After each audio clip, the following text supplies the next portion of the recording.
আজকে আমাদের বাসায় কিছু মেহমান আসবে। তো আমি কি রান্নাবান্না করলাম সেগুলো নিয়েই থাকছে আজকের ব্লগ। আর হচ্ছে আমি একা একা কিভাবে সবকিছু রেডি করি বা গুছিয়ে করি সেটা নিয়ে দেখাবো। তো সকালবেলা থেকে ব্লগটা যেহেতু শুরু করি নাই, এখন বাজে হচ্ছে বেলা 11:30। তো আমি মেহমান আমাদের রাত্রেবেলা আসবে, সেজন্য আমি এগুলো এখন বের করে গোসল করতে যাওয়ার আগে সব কিছু কোটাবাটা করে তারপর রেখে যাব, যাতে বিকালবেলা আমি রান্নাটা শুরু করতে পারি। তো আমি মাছ মাংস বের করে নিলাম। আর এই যে হচ্ছে কিছু বাজার এনেছে, চাউল, তারপর আলু, গাজর, বেগুন, এগুলো। তো আমি সেগুলো কাটাকাটি করব। আর তার আগে আমি চাউলগুলো একটু ড্রামে ঢেলে রাখার জন্য বস্তাটা খুলে উঠিয়ে রাখলাম। এবার বসে গেলাম কাটাকাটি করতে, কারণ রান্না করতে যতটা সময় লাগে তার থেকে ঝামেলা কিন্তু কাটাকাটি করা থাকলে কিন্তু অনায়াসে রান্নাটা করতে সুবিধা হয়। তো আমি আগে থেকে সব কিছু কেটে গুছিয়ে রাখবো। মানে গোছানো হয়ে গেলে মনে হয় যে রান্নার অর্ধেক কাজ শেষ।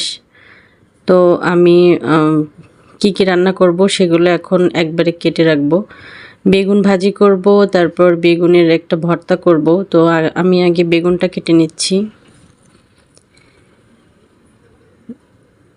এই যে বেগুনগুলো আমি কেটে নিলাম, আর যেটা আমি ভর্তা করব সেটাও আমি এখন কেটে নিব। আসলে একা একা যেহেতু সেজন্য আর কি আগে থেকে যদি কোনো কাজ গুছিয়ে রাখা যায় তাহলে খুবই ভালো হয়। তো আমি একা একা যখন থাকি তখন আর কি এভাবে করি। তো সেটাই আপনাদের সাথে শেয়ার করলাম।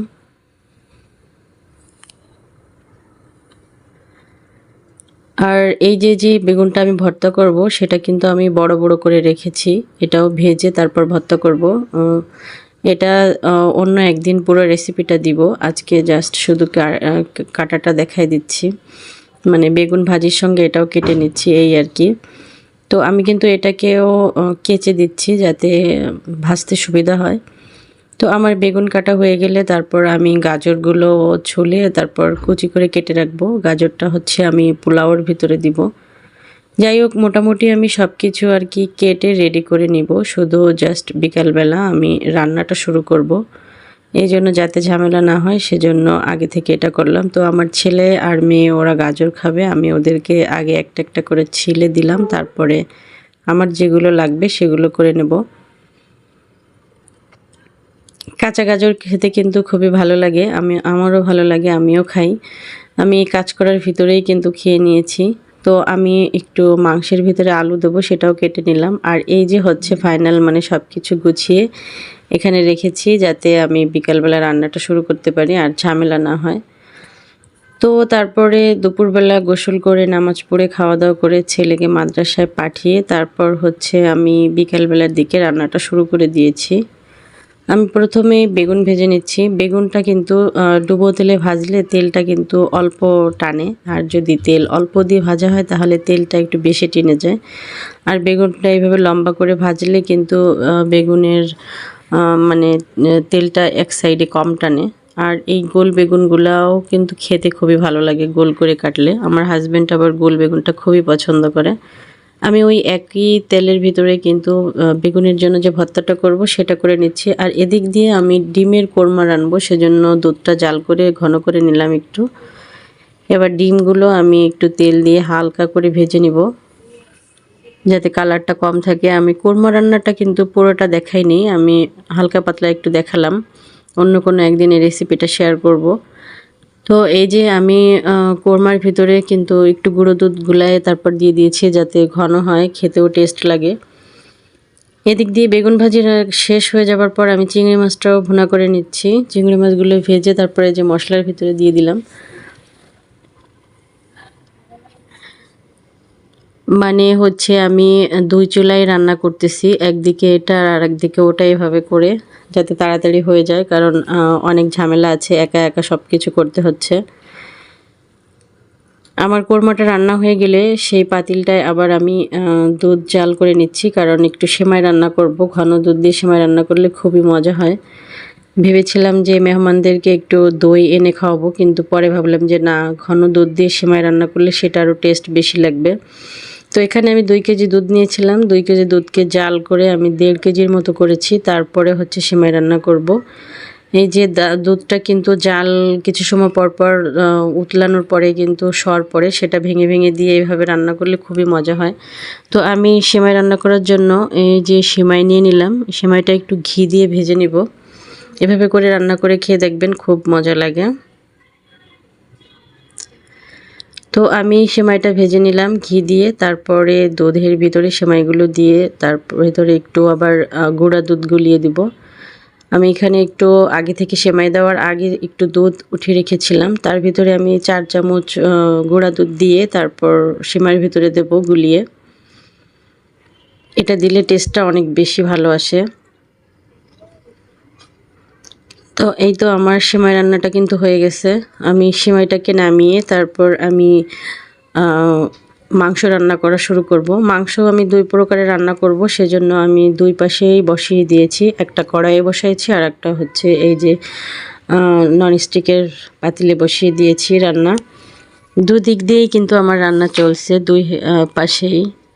মানে একবার এটা নাড়ি তো আর একবার ওইটা নাড়ি, কারণ একা একা করতে হচ্ছে সব কিছু। এই রান্নার ভিতরে আবার আমাকে রুটিও বানাতে হবে, কারণ এই মাংস দিয়ে রুটি দিয়ে খাবে। হাঁসের মাংস আর হচ্ছে মানে চীন হাঁস আর হচ্ছে পাতি হাঁস, 2 প্রকারের হাঁস দিয়ে আজকের মেহমানদারি হবে। তো আমি 2 পাশের চুলায় 2টা রান্না উঠাই দিছি। তো মাংসগুলোকে কিন্তু আমি খুব ভালো করে কষিয়ে নিচ্ছি, একটা থেকে আরেকটা, মানে একটা নাড়া দিচ্ছি তো আর একটা নাড়তেছি, এভাবে করে রান্নাটা করেছি। কারণ এর ভিতরে রুটিও বানাতে হবে, একা একা সব কিছু করাটাও অনেক কষ্টকর হয়ে গিয়েছিল।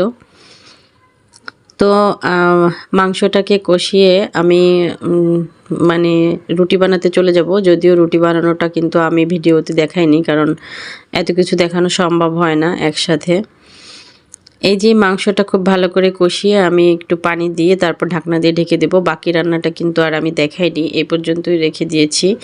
এর ভিতর দিয়ে কিন্তু আমি রুটি বানানো হয়ে করে ফেলবো। আর তারপর হচ্ছে এই যে আমি পোলাও রান্না করে নিচ্ছি, সাদা পোলাও। তো আমি পোলাও রান্না করার জন্য তেল আর একটু ঘি দিয়ে নিয়ে গরম করে তারপরে এলাচ, দারচিনি, তারপরে লং, গরম মশলা আর তেজপাতা দিয়ে তারপর পোলাও চাউল দিয়ে পোলাও চাউলটাকে খুব ভালো করে নেড়েচেড়ে ভেজে নিব। এই যে ভেজে নেওয়াটা আমার হয়ে গেছে, তারপরে আমি গরম পানি দিয়ে দিলাম। এখানে কিন্তু 2 কেজি চাউলের পোলাও হচ্ছে, কারণ ওনারা মানে যে মেহমানরা আসবে তারা হচ্ছে 7-8 জনের মতো, আর আমরাও বাসায় ওরকম 8-9 জনের মতো ছিলাম।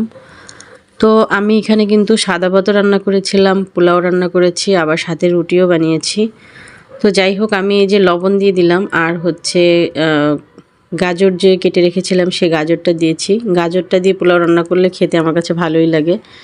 আর 5-6টা কাঁচামরিচ দিয়ে দিলাম আর হচ্ছে 3 চামচ গুঁড়া দুধ আর 3 চামচ ঘি দিয়ে তারপরে আমি টিপ টিপ জালে রেখে দেব। এই পর্যন্তই দেখালাম। তারপরে এর ভিতর দিয়ে কিন্তু আমার রুটি বানানো অলরেডি হয়ে যাচ্ছে। আমি রুটি বানিয়ে ফেলেছি। তারপর এই যে ওনাদের আসার সময় হয়ে যাচ্ছে, তো একটু দেখিয়ে নিই কী কী রান্না করলাম। 2 প্রকারের হাঁস, তারপর পোলাও, কোরমা, চিংড়ি মাছ, বেগুন ভাজি, আর এই বেগুনটা ভর্তা করব, তারপরে দেখাবো আবারও। তো এই যে আমাদের ফাইনাল লুকটা। আমরা কিন্তু যে মেহমানরা আসছে ওনাদেরকে দেখাবো না ভিডিওতে, কারণ হচ্ছে ওনাদের ভিতরে কয়েকজন আবার হুজুর টাইপের লোক ছিল, আর আমরা ওনাদের সামনে আর যাইনি। পুরুষ যারা ছিল তারাই খাবার দাবার ধরে নিয়ে খাইয়েছে, এজন্য আর আমরা সেখানে যাইও নি আর ভিডিও করতে পারিনি। তো মেহমানরা হচ্ছে আমার হাজব্যান্ডের কলিগরা হয়। তো আমার ভিডিওটা কেমন লাগলো, ভিডিওটা ভালো লাগলে অবশ্যই আমার ভিডিওতে লাইক দিবেন, চ্যানেলটি সাবস্ক্রাইব করে রাখবেন নতুন নতুন ভিডিও পাওয়ার জন্য। আর যারা আমার ফেসবুক পেজ থেকে দেখছেন তারা পেজটিকে ফলো দিয়ে রাখবেন। খাবারগুলো কেমন হয়েছে অবশ্যই কমেন্টে জানাবেন। আর ওনারা আমাদের জন্য এনেছিল এই যে মিষ্টি আর হচ্ছে কয়েকটা কোক। তো ওনাদের জন্য আমি মিষ্টিগুলো উঠিয়ে দিচ্ছি ফ্রিজে করে, যাতে খাবার লাস্টে মিষ্টি মুখ হয়ে যায়। আর সেমাই তো রান্নাই করেছিলাম, তো সেজন্য আমি মিষ্টিগুলো তুলে দিচ্ছি। মানে ওনারা এক পাশে খেয়েছে আর আমরা অন্য পাশে ছিলাম, তো ফাইনালি সবাই খাওয়া দাওয়া করে বাসার সবারও খাওয়া দাওয়া শেষ করে এখন সবাই শুয়ে পড়েছে। আর আমি যেহেতু মহিলা মানুষ সব কাজ শেষ করে শুতে হবে, এত পরিমাণে থালাবাটি জমা হয়েছে আরও ছিল, সবগুলো ধুয়ে তারপর আমি ঘুমাতে যাব। বাসার সবাই ঘুমিয়ে পড়েছে। তো এই যে ফাইনালি রাত 2টা বাজে, আমার সব কাজকাম শেষ, এবার ঘুমাতে যাব। সবাই ভালো থাকবেন, সুস্থ থাকবেন, আল্লাহ হাফেজ।